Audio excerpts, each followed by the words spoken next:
WhiskyJason here, whiskey from the viewpoint of an American in Germany, tasting rare and exotic whiskeys. Today I have Ardbeg Traigh Bhan, the ultimate Islay Single Malt Scotch Whisky, guaranteed 19 years old, batch 3. Ooh, 46.2%. Whiskybase number 179446. Da-da-da. Now, I paid 249 euros for this. Why? I'm not really sure. Because I have found out in the meanwhile that I am not a great fan of Ardbeg, or Ardbeg. So, that's just me. This is American oak, ex-bourbon cask, and also Oloroso sherry casks here. So, a rare and special Ardbeg that stays with you long after the last drop. So this exclusive small batch Ardbeg is non-chilled filtered with a strength of 46.2%. That's what I said. And to retain maximum flavor, more body and depth, with a little cloudiness. With water, a little cloudiness may occur, which is perfectly natural. Dig a little deeper at Ardbeg. All right, good. So, all right, so I was looking for something that says here, it only says here at the very top here, matured in American oak and Oloroso sherry casks. Good. So what am I going to compare it to? I'm going to compare it to the normal 10-year-old. Why? Because I'm still learning about the different distillery character, the character of the spirit, and I'm trying to still decipher which ones do I like, which ones do I not like, and where do I want to have more focus on my journey, especially as I will be visiting Islay in May of 2022. And hopefully I will be able to enjoy those different distilleries much better when I've come to appreciate the products more. All right, so now, I am not sure about batch number 1 and batch number 2. So I do know that batch number 1 was released in 2019, batch number 2, 2020, and batch number 3, 2021. But I don't think it's reached America yet. The 700 milliliter bottle is in the Whiskybase, but it has no picture and it has no reviews. So I guess it's not there. This has been on the market for quite a while, at least over here in Germany, I must admit.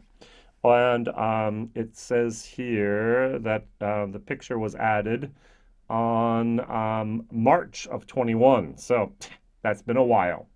Now, if you look at the color here, and this is one thing I want to criticize again. Here we have dark sherry, and here we have light. Why does the bottle and why does the box not say natural color? You have all this space here where there's nothing. Put the word natural color someplace on there. All right.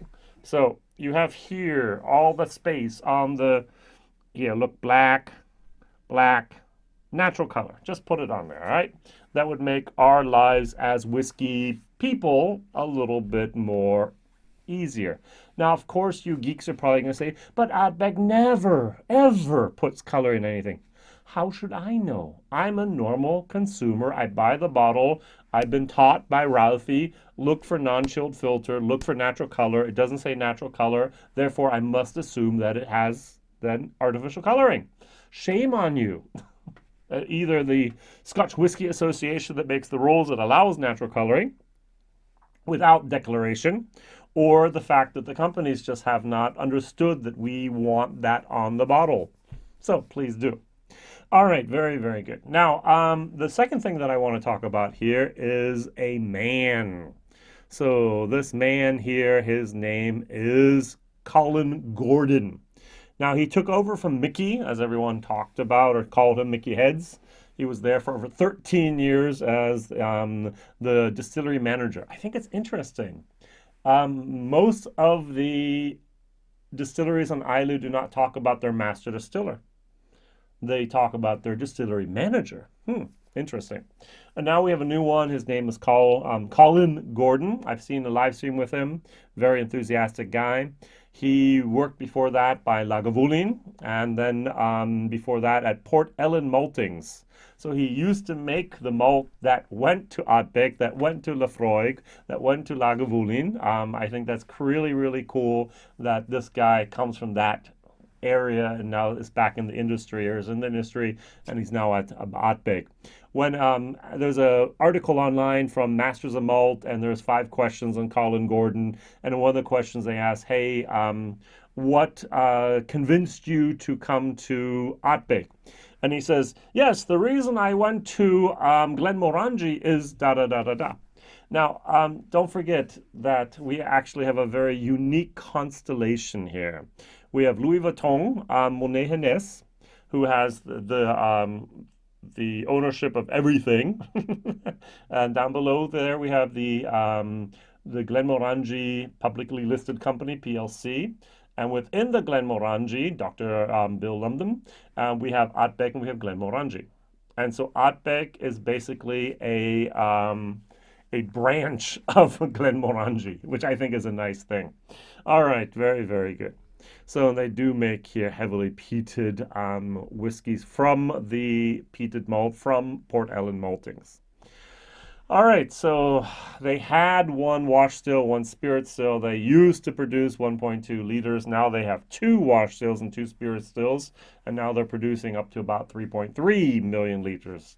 Let's see how well they go and they start and do a lot of their ramping up of production in 2021 as well as continuing over to 2022. Now on the nose here, I do get some light sea grass, seaweed moments. I'm at a harbor. It has that little bit of a... I'm not at a harbor. Harbor is yucky, usually yucky smells. This is, I'm at the North Sea. I'm in a little bay area, and there's a little bit of a seaweed invasion there, let's say that. And that's the smell I'm getting. It's a little fishy as well. And there's a saltiness here. And there's a citrus. Is it lime? Is it lemon? It's 7-Up sweetness. I don't know. All right, good. Now on the bottle it says, and I thought that was kind of interesting, it says here, exceptionally rare, this small batch 19-year-old Ardbeg displays billowing wood smoke, bracing fresh sea spray, and lime zest on the nose. Ooh, got that pretty good. All right, so not much more here. And on the front, it just says here, zesty lime. Oh, I shouldn't have read that. Anise seed and also walnuts. Yeah, so on the finish you get the walnuts, and the taste you get the anise, and on the nose you get the lime zest. Question of the day: what is your favorite Ardbeg? Is it Agidal? Ugidal, is it Corey Vrecken, is it the 10, is it the Ano, is it a committee release? I have no idea. Very salty as well. Cheers.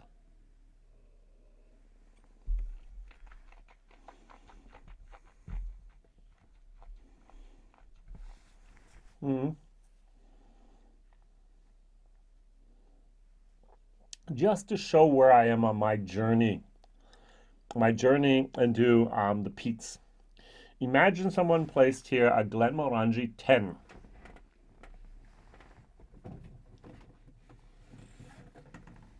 Or they placed the glass of the Ardbeg 19. What would I rather drink? Take a guess. All right, that's not saying it's a bad whiskey, it's just saying it's not my wheelhouse. All right, it's a little dry. I do get the walnut moment. I do get a little bit of the anise seed in there. I get the sea salt.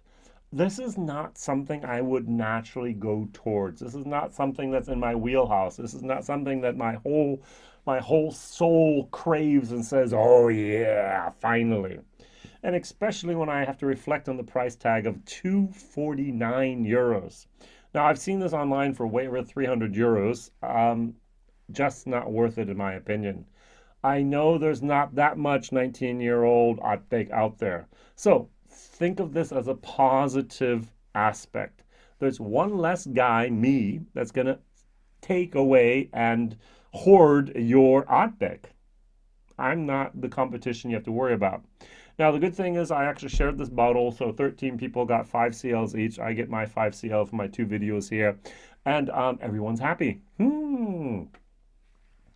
But this has a little bit of a mellow peat moment compared to the 10-year-old. Now, many people, I'm going to quote here Bart from Scotch Test Dummies, like their peat young and powerful. This is old and I'm not going to say subtle, but more subtle.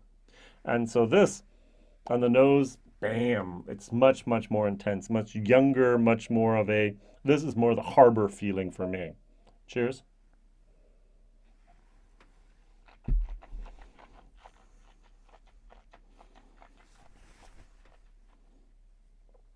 No, I would prefer not to drink that. Just my personal opinion, not my wheelhouse. This, I would drink it if it was free and I had nothing else, but if I had a choice, I'd pick something else. For me, as a non-peat head, this is a C. Maybe even on a good day where I was like, oh, I wanted to have a little bit of a more of a unique, challenging whiskey, a C+. I'm sure other people, it's 89 points in the base, so it's more of a B whiskey, to be honest. Value for money, I'm going to give it a D minus. I am not willing to pay 249 euros for anything from Ardbeg. Sorry. Now, I know friends of mine bought Ardbeg 25 for 1,000 euros. It was 950, 900 whatever euros. And they were happy to get it at that price. So I'm just kind of going, I have no idea why and who would actually pay so much money for that.